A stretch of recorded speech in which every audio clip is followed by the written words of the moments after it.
వచ్చేది, కానీ అంతము వెంటనే రాదు. జనం మీదికి జనము, రాజ్యం మీదికి రాజ్యమును లేచి అక్కడక్కడ కలుగును, భూకంపములను కలుగు. ఇవన్నీ వేదనకు ప్రారంభం. అప్పుడు జనులు మిమ్మల్ని శ్రమపాలు చేసి చంపేవారు. మీరు నా నామం నిమిత్తము సకల జనుల చేత ద్వేషించబడు. అనేకులు అభ్యంతరపడి ఒకరినొకడు అప్పగించి ఒకరినొకడు ద్వేషించు. అనేకులైన అబద్ధ ప్రవక్తలు వచ్చి పలువురిని మోసపరచెదరు. అక్రమం విస్తరించడం చేత అనేకుల ప్రేమ చల్లారును. అంతవరకు సహించిన వాడెవడో వాడే రక్షించబడు. మరియు ఈ రాజ్య సువార్త సకల జనులకు సాక్షాత్మైన లోకమంతటా ప్రకటింపబడు. అటు తరువాత అంతము వచ్చును. ప్రార్థన చేసుకున్నామండి. స్తోత్రం నాయన, స్తోత్రం తండ్రి, స్తోత్రం ప్రభా, పరిశుద్ధురాలు వందనాలు, స్తోత్రాలు తండ్రి, దయగల ప్రభా, కృపగల తండ్రి, మీకే వందనాలు, స్తోత్రాలు నాయన యేసయ్య. ఈ యొక్క నా ప్రభా సాయం సమయంలో నా తండ్రి నాయన, నా తండ్రి ఎంతవరకు మాటల ద్వారా మీరు భయపడుకుంటున్నాను ప్రభా. ఈ సమయంలో నీ దివ్య వాక్యము ద్వారా నా తండ్రి మాట్లాడండి ప్రభా.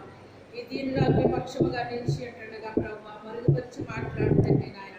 ఈ వాక్యములో ఉన్న గూఢమైన సంగతి, రహస్యమైన సంగతులు మీ రాజ్య మార్గాలను తెలియచెప్పు నాయన ప్రభా. నా తండ్రి ప్రతి ఒక్క బిడ్డ చెవి తెరవబడిన గాక, హృదయం తెరవబడిన గాక, మనోనేత్రాలు వెలిగించబడిన గాక, ఆత్మకార్యాలు జరుగును గాక.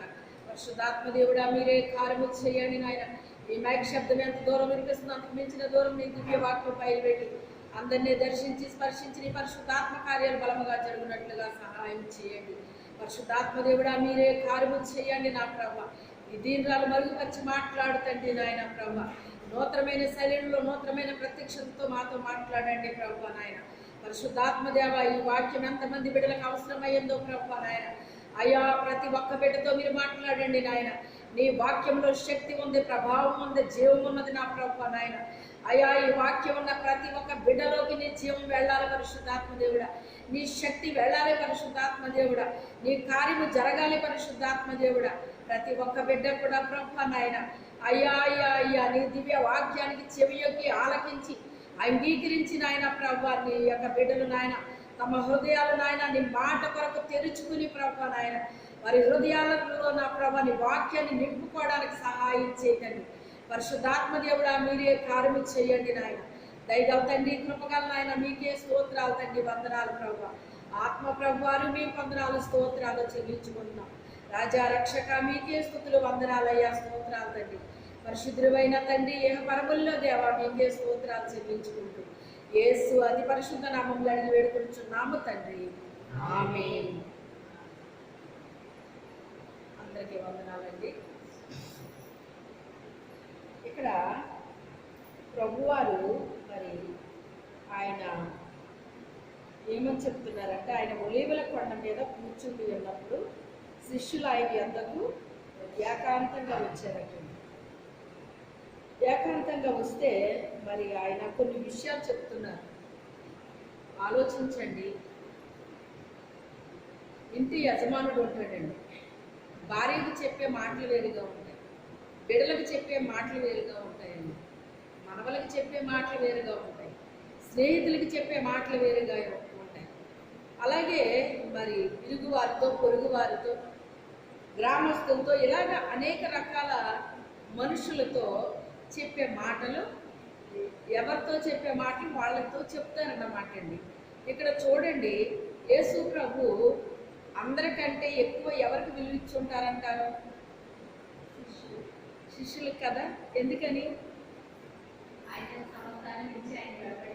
ఆయన తర్వాత ప్రపంచమంతా ప్రకటించాల్సింది శిష్యులు. ఎవరండి? అందుకే ఎక్కువ ప్రయారిటీ ఎవరికి ఇచ్చాడు దేవుడు? శిష్యులకి ఇచ్చాడండి. ఎక్కువ తరఫీదు ఇస్తాడండి. మనము కూడా మందిరానికి వెళ్ళినప్పుడు అందరికీ ఒకేలాంటి తరఫీదు ఉండదండి. దేవుడు ఎవరిని ఎలా వాడుకోవాలనుకుంటే ఆ తరఫీదు వాళ్ళకే ఇస్తాడు. వాళ్ళే ఎక్కువగా ఇన్వాల్వ్ అవుతారండి. దేవుని మందిరంలో ప్రతి పనిలో కూడా ఎక్కువ ఇన్వాల్వ్ అయ్యేది ఎవరో? నేను గొప్ప, నేను గొప్ప అని అనుకుంటుంటే శిష్యులు ఏమన్నాడు ఆయన వచ్చి? మీలో గొప్పవాడిగా ఎవరు ఉండాలనుకుంటున్నాడో వాళ్ళు ఏం చేయాలి? తనకు తాను తగ్గించుకోవాలి అబ్బాయి. హెచ్చించుకుంటే మీరు తగ్గిపోతారు. మీరు ఎంత తగ్గించుకుంటారో అంతగా మీరు హెచ్చింపబడతారు అని చెప్పేసి. అయితే ఏకాంతంగా ఉన్నప్పుడంటే శిష్యులు వెళ్ళారటండి ఆయన దగ్గరికి. ఆయన కొన్ని విషయాలు చెప్తున్నారండి. ఆయన కొన్ని విషయాలు చెప్తున్నారన్నమాట.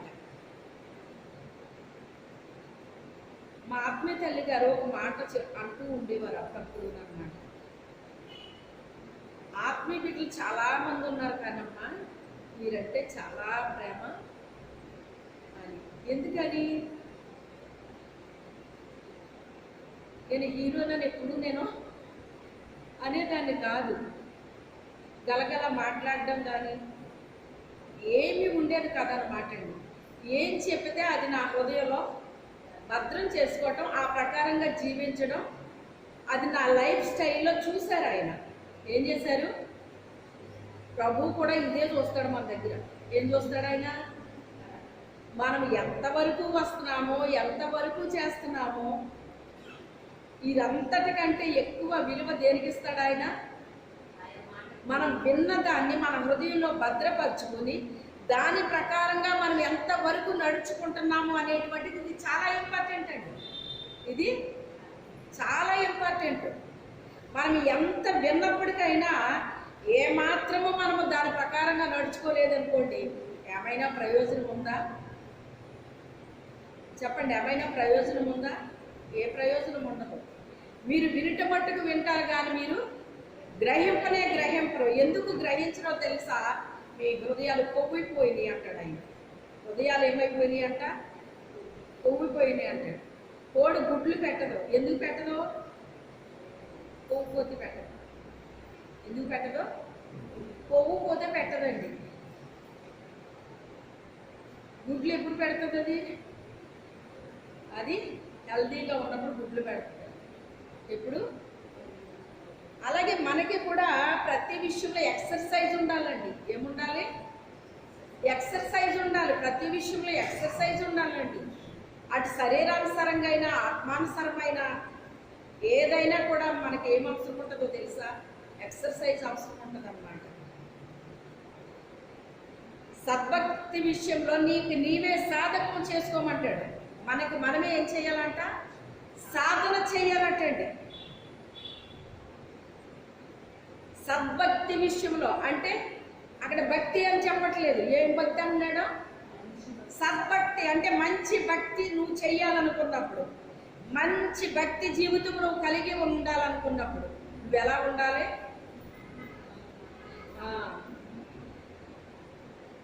అయితే అదే మందిరానికి వచ్చేవాళ్ళు చాలామంది ఉండేవారండి. కానీ విన్నదానికి వాళ్ళు ప్రవర్తించేదానికి అసలు సంబంధం ఉండేది కాదు.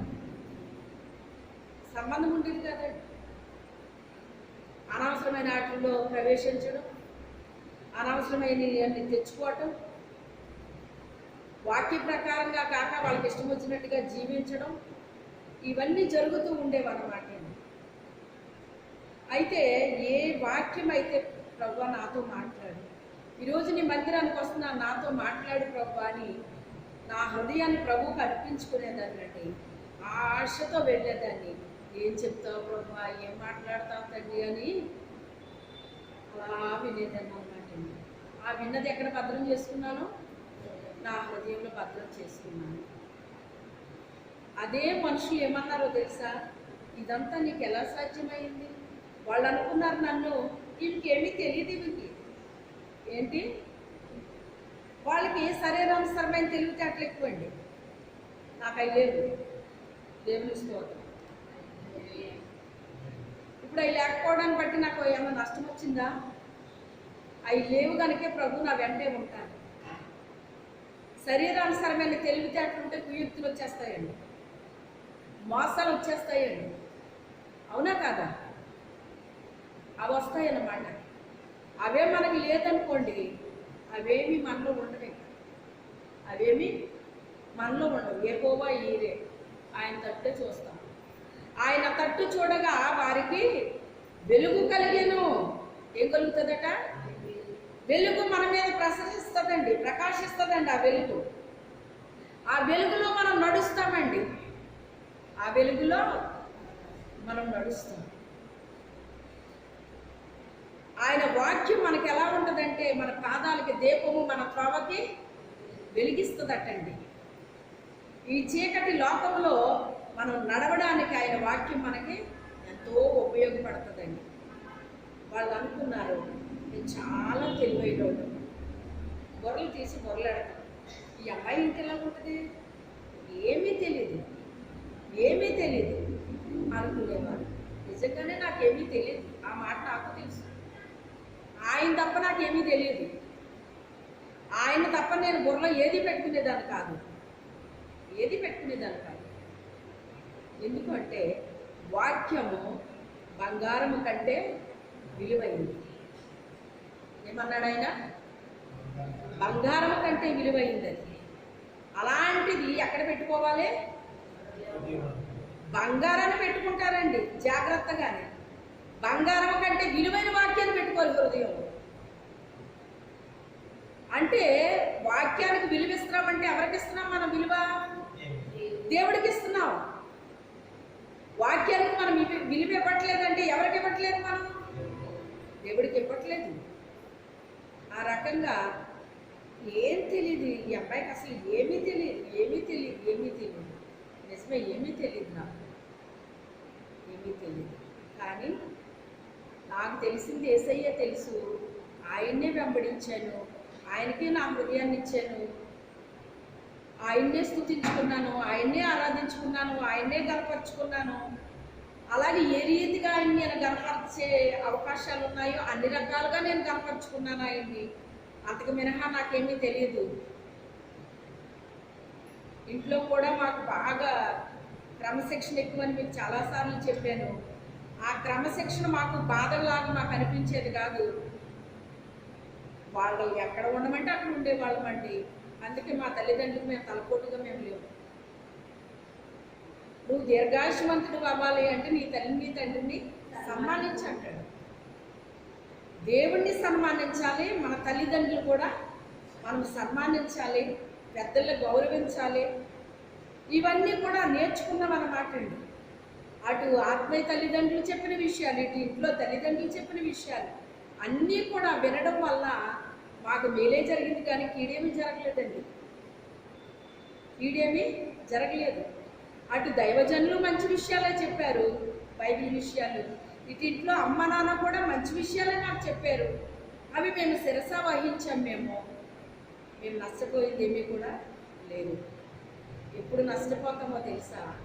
సాతానుడు ఎంటర్ అయినప్పుడు నష్టపోతాం. ఎలాగా? శోధనలకు గురైనప్పుడు నష్టపోతాం. మన విశ్వాసం ఎప్పుడైతే బంగారంలాగా ఉందో అప్పుడు మనల్ని శోధిస్తానని పర్మిషన్ తీసుకుంటాడు. ఎప్పుడైతే పర్మిషన్ తీసుకున్నాడో గ్రాంటెడ్ అంటాడు దేవుడు. ఎందుకు గ్రాంటెడ్ అంటారో తెలుసా? నా బిడ్డ బంగారం, ఏం చేస్తావు చెయ్యంటాడు అన్నమాట ఆయన. మన మీద నమ్మకం ఉంటేనే ఆయన చెప్తాడు. ఆయన మన గురించి మన మీద నమ్మకం లేకపోతే చెప్తాడా? చెప్పడు.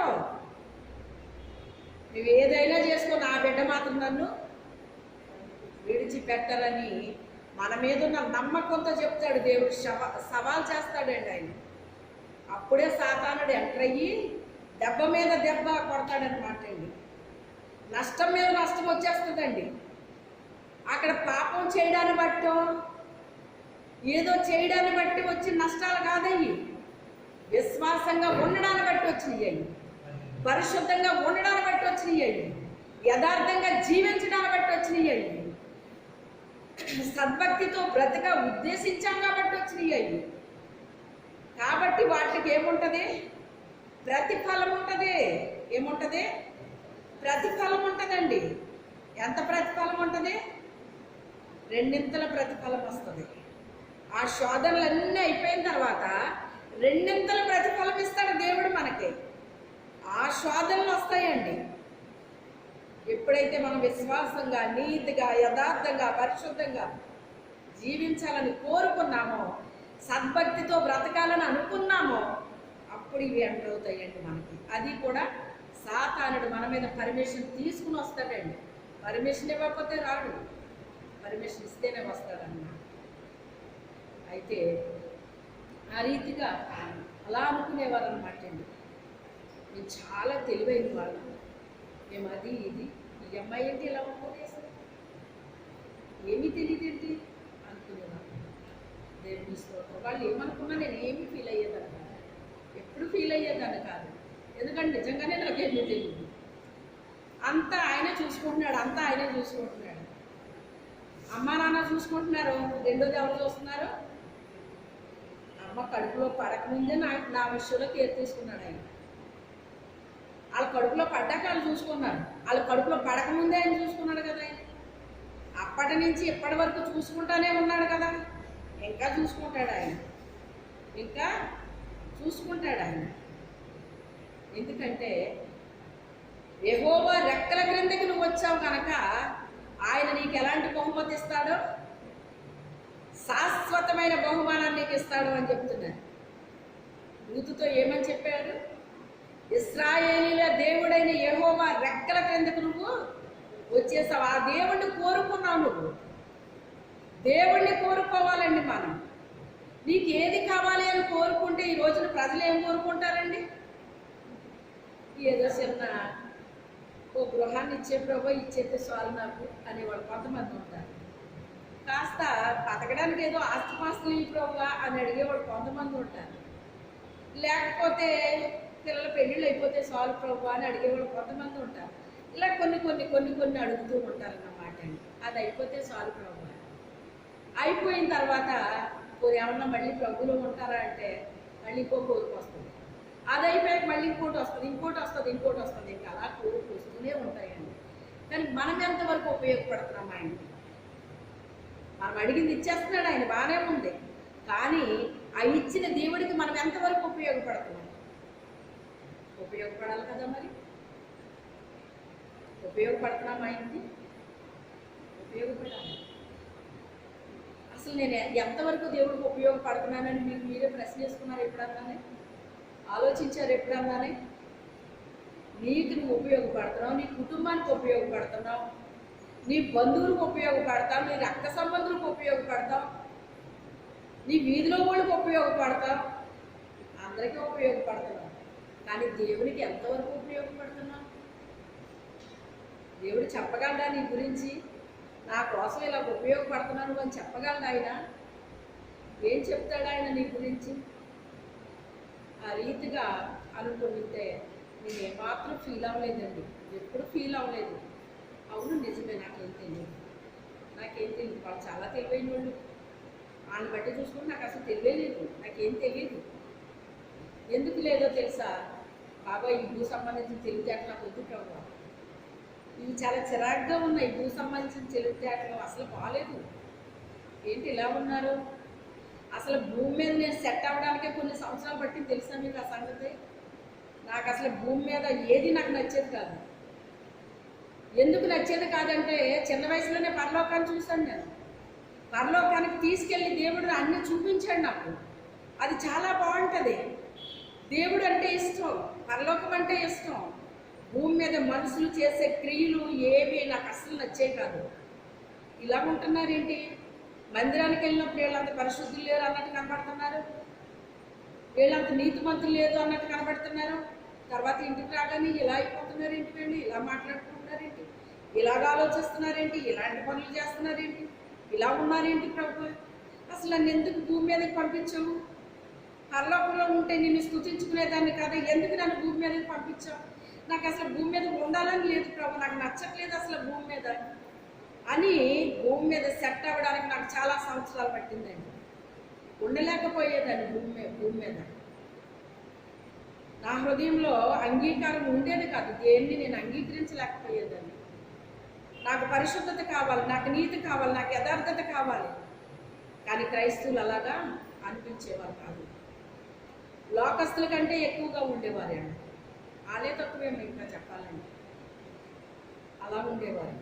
అది నాకు అస్సలు ఇష్టమయ్యేది కాదు, నచ్చేది కాదు నాకు. ఎందుకు పంపించావు నన్ను భూమి మీదకి? ఎందుకు పంపించావు? ఇలాగ అడుగుతూ ఉండేదానండి ప్రభు. అప్పుడు భూ సంబంధించిన తెలివితేటలు నాకు వద్దు, ఈ బాగోలేదు, ఈ చాలా మోసకరంగా ఉన్నాయి ప్రభా, ఇలా ఉన్నాయి అలా ఉన్నాయి, ఇలాంటివి వద్దు నాకు అసలు. నీ పరలోకపు జ్ఞానం కావాలి నాకు, నీ పరలోకానికి సంబంధించిందే నాకు కావాలి, కానీ నాకు భూ సంబంధించింది నాకు ఏది వద్దు ప్రభా, ఇలాంటివి నాకు వద్దు అని ఎలా ప్రార్థన చేస్తే భూ సంబంధించింది ఏది నాకు అర్థం అవ్వకుండా అయిపోయాను నేను. నాకు అర్థమయ్యేది కాదు అసలు, వాళ్ళు ఏం మాట్లాడుకుంటున్నారో నాకు అర్థమయ్యేది కాదు, దేనికి ఏ ఆన్సర్ చెప్పాలో నాకు తెలిసేది కాదు, ఏమీ తెలిసేది కాదు నాకు. అప్పుడు అలాగ కొన్ని సంవత్సరాలకి మొత్తం మీద ప్రభు అసలు నాకు ఏమీ అర్థం, నాకంటే చిన్నపిల్లలకి అర్థమైపోయి ఇవన్నీ, కానీ నాకు అర్థమయ్యేది కాదు. ఇంటికెళ్ళి ఎలాగ అర్థమైపోతుందో ఇలాగా, నాకేంటి ఏమీ తెలియట్లేదు అని. అయితే భూమి మీద విషయాలు తెలియడానికి కూడా కొంచెం జ్ఞానం కావాలి, భూ సంబంధించినవి కూడా మనకు అర్థం అవ్వాలి కదా, అర్థం అవ్వకపోతే మరి ఎలా ఉంటాం భూమి మీద మనం అని చెప్పి, నాకు ఎంతవరకు అవసరమో భూ జ్ఞానము, భూమి మీద నాకు ఎంత జ్ఞానం అవసరమో అంతే ఇవ్వండి, అంటే అంతకంటే నాకు ఎక్కువ ఉంది. ఎందుకంటే ఏది ఏంటో కూడా నాకు అసలు ఏం అర్థం అవ్వట్లేదు, వీళ్ళందరికీ సులువుగా అర్థమైపోతుంది, నాకు అర్థం అవ్వట్లేదు. అందుకని ఎక్కువ కూడా నాకు వద్దు, ఈ లోకంలో నేను జీవించాలి కదా, మరి ఇదే ప్రజల మధ్య ఉండాలి కదా, అందుకని నాకు ఎంత అవసరమో అంత జ్ఞానం మాత్రమే ఇవ్వండి, కానీ నాకు ఎక్కువ పరలోక జ్ఞానం మాత్రం కావాలి, అది కావాలి, అది శ్రేష్టమైంది కదా, అది ఇవ్వండి అని అలా ప్రార్థన చేసుకున్నాను. అయితే ఎక్కువ దేవుని వాక్యానికి ఇచ్చినంత ఇంపార్టెంట్ ఎక్కువ భూ సంబంధించిన వాటికి ఇచ్చేదాన్ని కాదు. మొదటి స్థానం ఆయనకే ఇచ్చేసుకున్నాను, నాకు తెలియని వయసులోనే నేను నా హృదయాన్ని ఆయనకి ఇచ్చేసుకున్నాను. ఆయనే రాజు నా హృదయంలో, ఆయనే ప్రభు, ఆయనే తండ్రి, ఆయనే స్నేహితుడు, ఆయనే అన్నీ. నేను కాదు ఒకదాని కాదండి, అన్నీ ఆయనే, అన్నీ ఆయనే. అందుకే ప్రతి లోయల గుండా నడిపించాడు, అన్నిటి గుండా నన్ను నడిపించాడు. గాఢాంధకారపు లోయలో సంచరించిన ఏ అపాయానికి నేను భయపడను అనే వాక్యము నా జీవితంలో నెరవేర్చబడింది. ఎప్పుడు నెరవేర్చబడిందో తెలుసా మీకు? మొదటి స్త్రీల సదస్సు 2007లో పెట్టామండి. పెట్టినప్పుడు 2 వ్యక్తులు ఎంటర్ అయ్యారు. మీకు మేము హెల్ప్ చేసేస్తామంటే ఎంటర్ అయ్యారు అన్నమాట అండి. నిజమే అని నేను అనుకున్నాను. అప్పటికి మరి నాకు అనుభవం లేదు కదా, మీటింగ్స్ పెట్టి అనుభవం లేదు నాకు అప్పటికి. అప్పుడు హెల్ప్ చేసేస్తారు కావాలనుకునేసరికి సాతానుడు వాళ్ళని ఉపయోగించుకున్నాడు. కానీ సాతానుడు ఉపయోగించుకున్నా కానీ దేవుడు నాకు తోడుగా ఉన్నాడు, దేవుడు నాకు తోడుగా ఉన్నాడు. అందుకే అంటాడు, గాఢాంధకారపు లోయలో సంచరించిన ఏ అపాయానికి భయపడను. ఆ తర్వాత వాళ్ళ వల్ల కొంచెం ఏంటంటే నా ఆత్మీయ జీవితం బయటకు వెళ్ళిపోయింది అనమాట.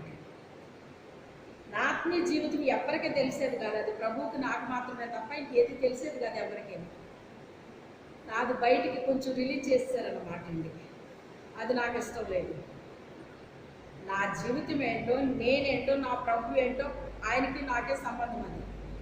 ఇంకా అది ఎవరికీ చెప్పుకోవడాలు, చేసుకోవడాలు, పబ్లిక్ చేసుకోవడాలు ఇవన్నీ నాకు ఇష్టం ఉండదు. ఆ రీతిగా చేసేటప్పటికి అది ఒక రాత్రి ప్రభు నాకు దర్శనం చూపిస్తున్నాడు, ఈ రీతిగా 2 వ్యక్తులు ఇలా చేశారు అని చెప్పేసి. ఆ మార్గంలో సాతాను నిలబడ్డాడండి. ఆ నిలబడ్డాడని నేను ఆ మార్గంలో వెళ్ళకుండా నేను ప్రక్కరించి వెళ్తుంటే అది ఒక లోయ, నా కాల్జారి లోయలో పడిపోయాను. లోయలో పడిపోతే లోయ ఎలా ఉంటుంది అసలు చెప్పాలంటే? చెప్పండి, ఎలా ఉంటుంది? చీకటి అంధకారంలా ఉంటుంది, కానీ వెలుగుగా ఉన్నది. వెలుగు ఎలాగొచ్చింది అక్కడ? వెలుగు ఎలాగొచ్చింది అక్కడికి? మనం ఎక్కడుంటే అక్కడికి ఆయన వస్తాడు. ఆయన ఏమంటున్నాడు? నిజమైన వెలుగు ఉండేని అది లోకంలోనికి వచ్చింది. నేను ఎప్పుడైతే అందులో పడ్డానో ఆ లోయ అంతా కూడా వెలుగుగా ప్రకాశించేస్తుందండి.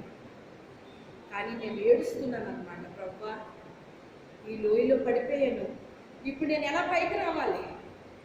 నేను ఇప్పుడు ఎలా పైకి రావాలి? అది అలా సమానంగా ఉందండి. అది నేను పైకి ఎక్కి రావాలి అంటే నేను ఎక్కి ఎలా రాగలను? అది అసాధ్యం అది నాకు. కానీ నాకు అక్కడ ఉండాలని లేదు, నాకు పైకి వచ్చేయాలని ఉంది. ఎందుకంటే నీ కొరకు నేను ఇంకా ఉపయోగపడాలి, ఇంకా నేను చేయాల్సిన పని చాలా ఉంది. నేను ఎలా పైకి రాను? నాకు సహాయం చేయవా ప్రభు అని ఏడుస్తున్నాను. ఆ లోయలో అటు ఇటు తిరుగుతున్నాను, కానీ నాకు భయం అనిపించట్లేదు. దేవుని స్తోత్రం. భయం అనిపించట్లేదు, కానీ నా టైం వేస్ట్ అయిపోతుందని ఏడుస్తున్నాను. నేను చేయాల్సిన పని చాలా ఉంది, ఆ పని ఆగిపోతుందేమో, నేను ఇంకా చాలా దూరం వెళ్ళాలి కదా, నా టైం వేస్ట్ అయిపోతుంది ఇక్కడ. ప్రభు నాకు సహాయం చేయని ఏడుస్తున్నాను. అలాగ అదే పట్టుకుని ఎక్కుతున్నాను. నా దేవుడు నాకు సహాయం చేశాడు, అంతే ఈజీగా పైకి వచ్చేసాను. నేను ఎక్కలేని అంత ఎత్తైన పండుగ నన్ను ఎక్కించువాడు ఆయన్ని. అదే పని మీద నేను ఉన్నాను, నాకు సహాయం చేశాడు. అప్పుడు అర్థమైంది నాకు, వీళ్ళు హెల్ప్ చేసేవాళ్ళు కాదు, నాకు కీడి చేసేవాళ్ళని అనుకున్నాను. హెల్ప్ చేసినట్టుగా ఉంటారు కానీ వాళ్ళు నీకు కీడే చేస్తారని నా ప్రభు నాకేం చేశాడు? తెలియపరిచేసాడు. అలా తెలియపరచకపోతే ఇంత సేవ నేను ఇక్కడ ఎలా చేస్తాను? నేను ఏ వ్యక్తి ఎలాంటి వాళ్ళో, ఎవరి మేలు చేస్తున్నారో, ఎవరి కీడు చేస్తున్నారో ప్రతి ఒక్కటి ప్రభు నాకు చూపిస్తారండి. ఆయన చూపించకపోతే ఎంత పరిచర్య నేను చేయలేను, ఉండలేను కూడా. ఆ రీతిగా ఇంక వాళ్ళు ఏం చెప్పినా ఇంక నేను సహజమైనంత వరకు ఇంక నమ్మేదాన్ని కాదనమాట. ఒక సామెత ఉంటుందండి, నమ్మిన ఆనబోస్తేనంట పులిసి బూర్లు అయిపోతాటండి. వాళ్ళని నమ్మి మనం నానబోసుకుంటే ఏమైపోద్దంట? అది పులిసి బూర్లు అయిపోద్దంట. అందుకే దేవుడు చెప్పింది ఏంటంటే, నరులను నమ్ముట కంటే వాళ్ళని ఆశ్రయించడం మేలంటాడు. రాజులను నమ్ముట కంటే యెహోవాను నమ్ముకోవడం. ఇవన్నీ వాళ్ళ అనుభవ సాక్ష్యాల్లో మనకు వచ్చినాయి అండి. ఇవన్నీ కూడా అనుభవ సాక్ష్యాల్లోకి వచ్చినాయి. తెలివైన వాళ్ళు అనుకున్న వాళ్ళు అక్కడే ఉన్నారండి ఎప్పటికీ. తెలివి తక్కువది ఏమైపోయింది?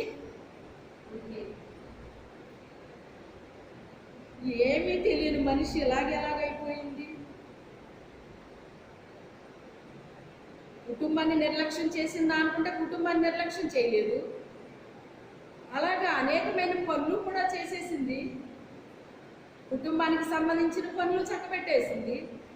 ఓ పక్కన ఆత్మీయ తల్లిదండ్రుల్ని నేను చూసుకున్నాను.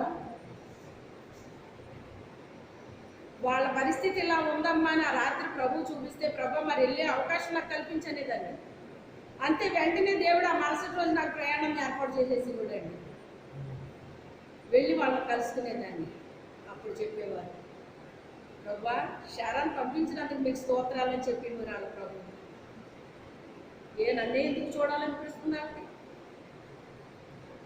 మనం ఎప్పుడైతే నమ్మకంగా ఉంటామో అప్పుడు వారు కూడా మనల్ని ఏం చేస్తారు? ప్రేమిస్తారు.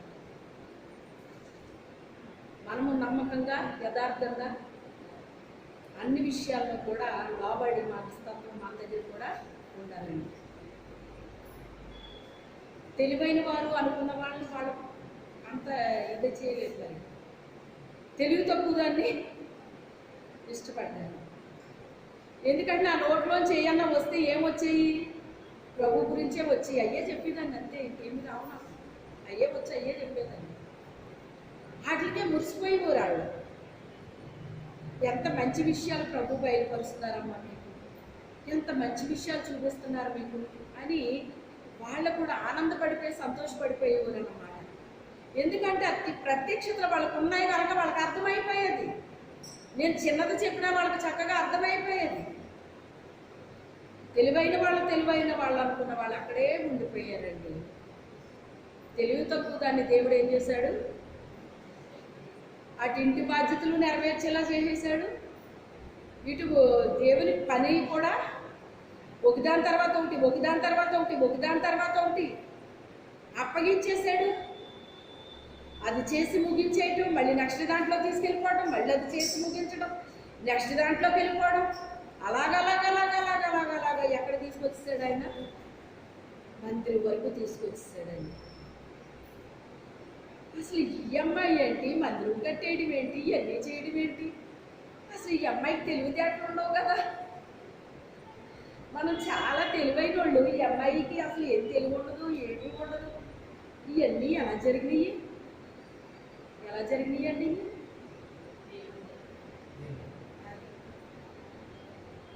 ఆయన్నే నమ్ముకున్నాను, ఆయన్నే ఆశ్రయించాను, ఆయన మీదే ఆధారపడ్డాను. పరిశుద్ధాత్ముడు ఇలా ఉంటే వీపి మీద ఉన్నాను అన్నమాట అండి. నేను ఒకసారి దర్శనం ఇది, ఆయన రెక్కల పైన తీసుకెళ్ళిపోయాడు అన్నమాట అండి పైకి. ఆయన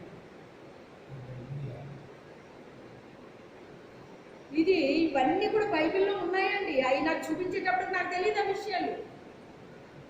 ఆయన పరిశుద్ధాత్మ దేవుడని నన్ను తీసుకెళ్తున్నాడని ఆ విషయాలు కూడా తెలియదండి నాకు. ఇవన్నీ తర్వాత నాకు దర్శన రూపంలో చూపించాక బైబిల్ చదువుతుంటే ఇందులో నాకు వచ్చిన దర్శనాలన్నీ ఇందులో ఉండి, ఇది నాకు వచ్చింది కదా, ఇది నాకు చూపించాడు కదా ప్రభు, ఇది నాకు వచ్చింది కదా అని నేను అనుకునేదాన్ని. అన్నీ కూడా ప్రభు అంట ముందే ప్రాక్టికల్గా చేసేస్తాడటండి. ఏం చేస్తాడు? ప్రాక్టికల్గా జరిగించేస్తాడట. తర్వాత థియరీ చెప్తాడటండి ఆయన. ఆ ప్రాక్టికల్గా జరిగిన దానికి థియరీకి కరెక్ట్గా సరిపోయేది అనమాట అండి. ఎందుకని? పూర్తిగా ఆయన మీద డిపెండ్ అవ్వబట్టి, సగం దేవుడి మీద, సగం లోకం మీద, సగం వాళ్ళ మీద, సగం ఏళ్ళ మీద మనము ఆధారపడిపోతే ఏది జరగదు, మనకి ఏది జరగదండి. మందిరం కట్టాలని ఎంతో ఆశపడుతున్నారు, కానీ అవ్వట్లా. ఏదో చేయాలని తపన పడుతున్నారు, అవ్వట్లేదు. నేను ఇప్పటికీ మీకు ఒకే మాట చెప్తాను, ఇది కన్నీళ్లతో ఇది నిర్మాణం జరిగింది, ఇది డబ్బులతో అవ్వలేదు, ఇది కన్నీళ్లతో ఇది జరిగిందనే చెప్తాను. నేను ఎప్పుడు చెప్పినా అదే చెప్తాను, నేను ఎన్నిసార్లు చెప్పినా అదే చెప్తాను. ఇది మా వల్ల జరిగింది కాదు, ఇది దేవుడే చేశాడు. ఇది ప్రతిరోజు అది నా మనసులోకి వస్తూనే ఉంటుందండి. నువ్వా ఇదంతా నువ్వే జరిగించావు కదా, నువ్వే జరిగించావు కదా. సాతాను నన్ను ఎగతాళి చెయ్యాలనుకుంటుందండి, కానీ నా దేవుడు ఆ కీడు వెనకాల మేలు పెట్టేస్తున్నాడండి. సాతాను ఒక కీడు కల్పిస్తుంది, ఆ కీడు వెనకాల దేవుడు మేలుని పెట్టేస్తున్నాడండి. అయ్యో ఈ కీడు వచ్చింది ప్రభువా అనుకునేసరికి దాని వెనకాలే మేలు చేసేస్తున్నాడు. అది దేవుని కృప కాదంటారా? దేవుని కృప నిరంతరం మన మీద ఉంటుందండి.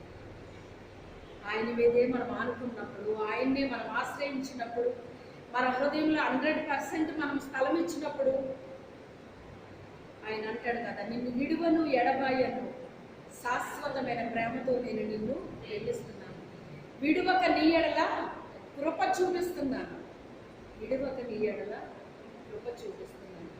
నేను అదే అనుకుంటాను. అసలు ఫ్యామిలీ విషయంలో ఎక్కడా కూడా నేను ఏ విషయంలో కూడా ఈ పని చేయలేదు అన్నది ఏమీ లేదు. ఇదంతా నాకు ఎలా సాధ్యమైంది?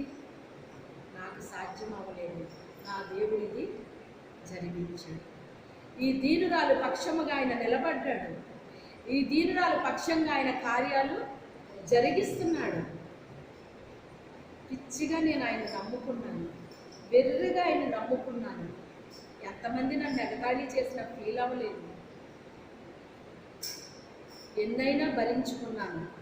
ఎందుకు అంటే నా తండ్రి కొరకు, నా తండ్రి కొరకు, నా పరమ తండ్రి కొరకు. అవన్నీ ఆ అవమానాన్ని నిర్లక్ష్య పెట్టానండి. తండ్రి కుడిపార్శ్వాన్ని కూర్చోవడం అనేటువంటిది గొప్ప భాగ్యముగా ఎంచుకుని తన ఎదుట అవమానాన్ని ఆయన ఏం చేశాడట? నిర్లక్ష్యముగా తీసుకున్నాడటండి. ఆఫ్టర్ ఆల్ ఇదంతా ఒకరోజు నా తండ్రి కుడిపార్శ్వాన్ని నేను కూర్చోబోతున్నాను. నేను ఆఫ్టర్ ఆల్ ఈ ఎగతాళీలు ఎంత అనుకున్నాడట ఆయన. అలా తీసుకోవాలి మనం. ఒకప్పుడు దేవుని రాజ్యంలో నేను కూర్చోబోతున్నాను, నా పరమ తండ్రితో నేను ఉండబోతున్నాను. ఈ లోకంలో ఉండేటువంటి వారు ఎవరు ఏమనుకుంటే నాకేంటి, ఎవరు ఎగతాళి చేస్తే నాకేంటి, ఎవరు అవమానపరిస్తే నాకేంటి, ఎవరు నిందలు వేస్తే నాకేంటి, వీటిని ఏం చెయ్యాలి మనం? నిర్లక్ష్యము చెయ్యాలండి. లక్ష్య పెట్టాల్సింది దేవుణ్ణి. అవమానాలు కాదు, నిందలు కాదు, ఎగతాళీలు కాదు, మన దేవుణ్ణి మనం లక్ష్య పెట్టాలండి. మనం ఆయన లక్ష్య పెడితే ఆయన మనల్ని లక్ష్య పెడతాడు. ఆయన మాట యందు మనం ఏం చేయాలి? లక్ష్యం ఉంచాలి. ఏరా మాట చెప్తుంటే నీకు లక్ష్యం లేదా అని అనమా పిల్లల్ని మనం? ఏ లెక్క లేదా నీకు? మాట చెప్తుంటే లెక్క చేయవే అని అంటాం కదా మనం. మరి అలాగే దేవుడు కూడా ఆయన చెప్పిన మాటలు మనం కూడా ఏం చేయాలి? లెక్క చెయ్యాలి, లక్ష్య పెట్టాలండి. దేవుడు ఇది చెయ్యమన్నాడు కదా, ఇది చెయ్యొద్దు అన్నాడు కదా, లక్ష్య పెట్టాలండి. అప్పుడే దేవుడు మనల్ని చూసి ఏం చేస్తాడు? సంతోషపడతాడు. నేనులాగే ఉంటాను ప్రభు, నువ్వు మాత్రం నన్ను చూసి సంతోషించంటే సంతోషిస్తాడు ఆయన. మనం మనలాగుంటే సంతోషించడండి. మనలో మార్పు కోరుకుంటున్నాడు ఆయన. ఎవడు దీనుడై నలిగిన హృదయం కలవాడై నా మాట విని వణుకుచుండునో వాడిని నేను దృష్టిస్తున్నాను అన్నాడు. ఆయన దృష్టి మన మీదకి రావాలి అంటే మన హృదయం ఏమైపోవాలట? ప్రజల మాటలకి విరిగి నలిగిపోవాలంటండి. ఎగతాళి చేస్తుంటే, అవమానపరుస్తుంటే, నిందలేస్తుంటే, అబద్ధ సాక్ష్యాలు చెప్తుంటే, చెడ్డ మాటలు పలుకుతుంటే మనసు ఏమైపోవాలట? విరిగిపోయి నలిగిపోవాలంట. కానీ మనకి బలము ధైర్యం ఎప్పుడు వస్తుందో తెలుసా? అప్పుడే వస్తుంది, కొట్టప్పుడు రాదు. ఎప్పుడైతే ఈ నిందలు అనుభవిస్తున్నామో, శ్రమలు అనుభవిస్తున్నామో, అవమానాలను ఎదుర్కొంటున్నామో, వీటన్నిటిలో మనకు వచ్చేది ఏంటో తెలుసా? ధైర్యం వస్తుందండి. ఏమొస్తుంది? ధైర్యం వస్తుందండి. నన్ను ధైర్యపరచు ప్రవ్వా, ధైర్యపరచు ప్రవ్వా అని ప్రార్థన చేస్తే ఇవి వచ్చేవి ఏంటో తెలుసా? ఇయ్యం వస్తాయి. మరి ధైర్యంతో ఎదుర్కొనిరి అంటే ఎక్కడి నుంచి వచ్చింది ఆ ధైర్యం? ఎక్కడి నుంచి వచ్చింది ఆ ధైర్యం? మనకు వచ్చిన వాటిని బట్టి, అనుభవించడాన్ని బట్టి. అసలు ఈ మాటలు విని నేను ఎలా బ్రతుకున్నాను? అసలు సున్నితమైన మనసు కలిగిన వ్యక్తిని నేను, మృదు స్వభావం కలిగిన వ్యక్తిని నేను. అలాంటి వ్యక్తిని తీసుకొచ్చి ఏం చేశాడు ఆయన? శుభ్రంగా రోట్లేసి కుమ్మేసినట్టు అయిపోయానండి. ఏమైపోయాను? అసలు సొగసైన స్వరూపమైన లేకుండా అయిపోయాడు. చూసారా ఆయన? అలాగైపోయింది అన్నమాట పరిస్థితి. ఏదో పాపం చేయడాన్ని బట్టి కాదండి, ఒక రూపులోకి తీసుకురావడానికి నల కొట్టేశాడు ఆయన. బంగారం అగ్నిలో వేస్తే కానీ అది కరగదండి, కరిగితే కానీ అది ముద్ద అవ్వదు, కడ్డీ అవ్వదు. అది ముద్దైనా కడ్డీ అయినా ఉపయోగపడిపోదు, దానిపైన సుత్తి దెబ్బలు పడిపోవడం. బాగా నలకొట్టబడాలి, తర్వాత దాని మీద కత్తి వేయబడాలి, తీగలుగా తయారు చేయబడాలి. ఒక్క రకం కాదు.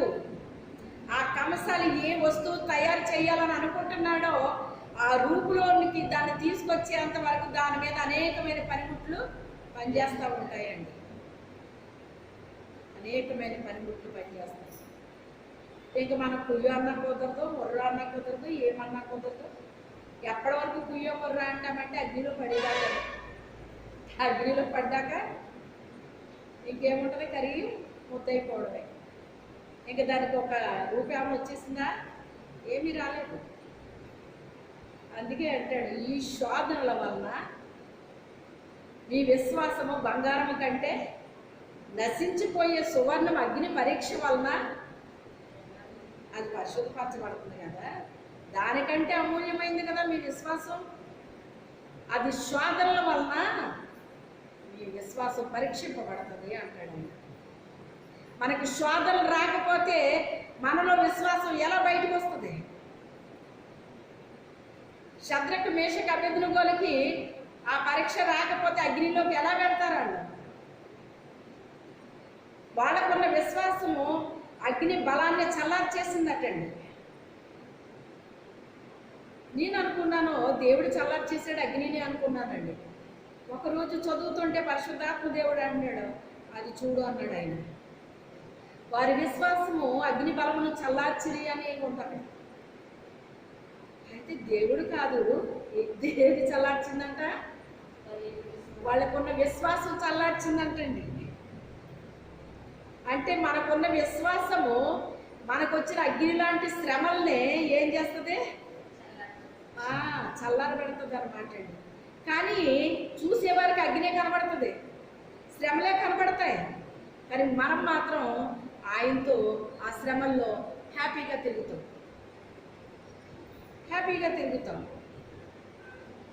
బంధకాలు కాలిపోయినాయి అటండి. అందులో వాళ్ళని ఎలాగేశారు? అందులోని బంధకాలతో వేశారటండి. కానీ వాళ్ళ తల వెంట్రుకి కూడా కాలేదంట, కానీ బంధకాలు మాత్రం ఊడిపోయినాయి. ఎలా ఊడిపోయినాయి? వాళ్ళకంటే ముందు ప్రభు అందులో ఉన్నారు.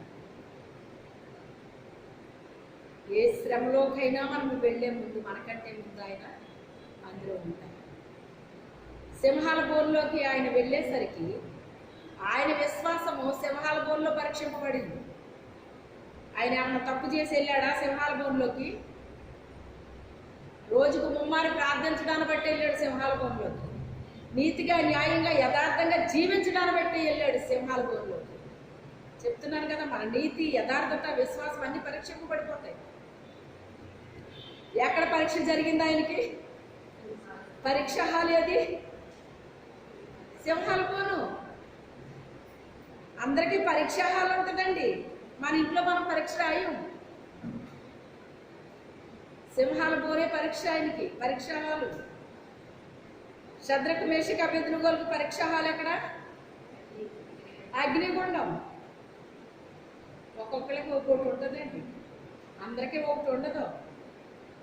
సెంటర్ ఎక్కడ ఇచ్చారు అని చూసుకుంటారు. సెంటర్ ఎక్కడైనా ఇవ్వచ్చు, రాయడానికి మనం రెడీగా ఉన్నామా అది ముఖ్యం. సెంటర్ ఎక్కడ ఇచ్చారన్నది ముఖ్యం కాదు. ఇక్కడ సింహాల బోన, అగ్ని గుండమా కాదు, వీళ్ళలో ఉన్న విశ్వాసం ముఖ్యం. అక్కడ బంగారం కంటే అమూల్యమైనది మీ విశ్వాసం అని చెప్తున్నాడు ఆయన. అక్కడ మన విశ్వాసం బంగారం కంటే అమూల్యంగా ఉండాలండి. అలాంటప్పుడే ఎలాంటిదైనా మనం ఏం చేయగలుగుతాము? ఎదుర్కొనగలుగుతామండి. చాలా మంది పెద్ద పెద్ద దైవజనులు చెప్పే విషయాలే అవి చెప్తున్నారండి. రోజుకు 100 సార్లైనా చంపేయాలి నన్ను, కానీ హ్యాపీగా తిరిగి వస్తున్నాను నేను, ఎవరు నన్ను ఏం చేయలేకపోతున్నారు, నన్ను చంపడానికి రోజు 100 మందికి కాసు పెట్టుకుని కూర్చున్నారు అంటున్నాడు ఆయన. ఎందుకు కాసు పెట్టి కూర్చుంటారో తెలుసా? ఏ దైవజనుడైతే శక్తివంతంగా ఉన్నాడో వాళ్ళు చంపడానికే సాధారణ చూస్తాడండి. అల్లాటప్పుడు కోసం ఏమీ కనిపెట్టడం అతను. బిలాం లాంటి వాడు ఏమీ అవసరం లేదు సైతానికి. ఎందుకంటే డబ్బు ఆశ చూపిస్తే వాళ్ళకి కావాల్సిందే అది. దానికోసమే కదా ఎంత ప్రయాసపడినని. అలాంటప్పుడు ఇంకా అది చూపిస్తే ఇంకా వాళ్ళు ఎందుకు నిలబడతారు? ఇంకా నిలబడతారు. అలాంటి వాళ్ళు అవసరమే లేదు అతనికి. సైతానికి ఎవరు కావాలి?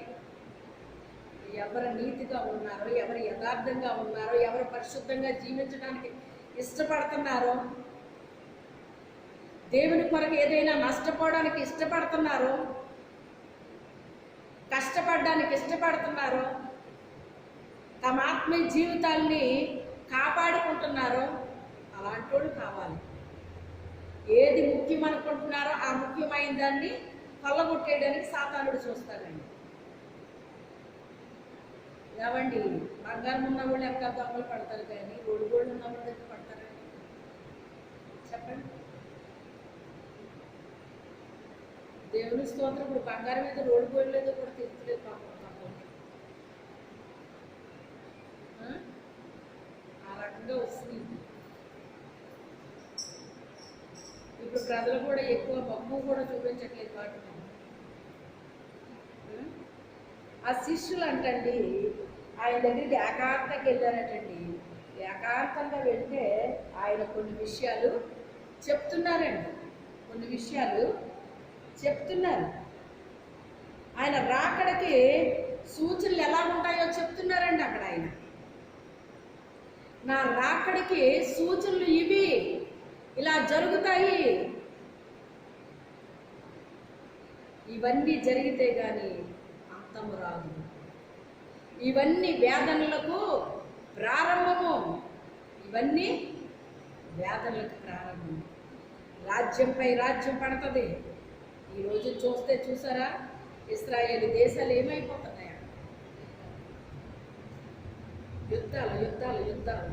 మరి యుద్ధాలు జరుగుతాయని లేదా? భూకంపాలు వస్తాయని లేదా? రాజ్యంపై రాజ్యం రగులుకుంటుందని భక్తులు కూడా రాశారండి. ఈ వాక్యాన్ని బట్టే వాళ్ళు కూడా పాటల కింద రాసి పాడారండి. వాళ్ళు కూడా ఇవన్నీ జరుగుతాయి. నేనే క్రీస్తునని చెప్తారు కొంతమంది. నేను కూడా చూసానండి. ఒక అతను అన్నాడు నేనే క్రీస్తునని చెప్తున్నాడండి. ఇది బైబిల్లో ఉంది, ఇతనేంటి నేనే క్రీస్తుని అంటున్నాడేంటి? ఇలాంటి అబద్ధ ప్రవక్తలు ఎంతమంది దిగేశారు.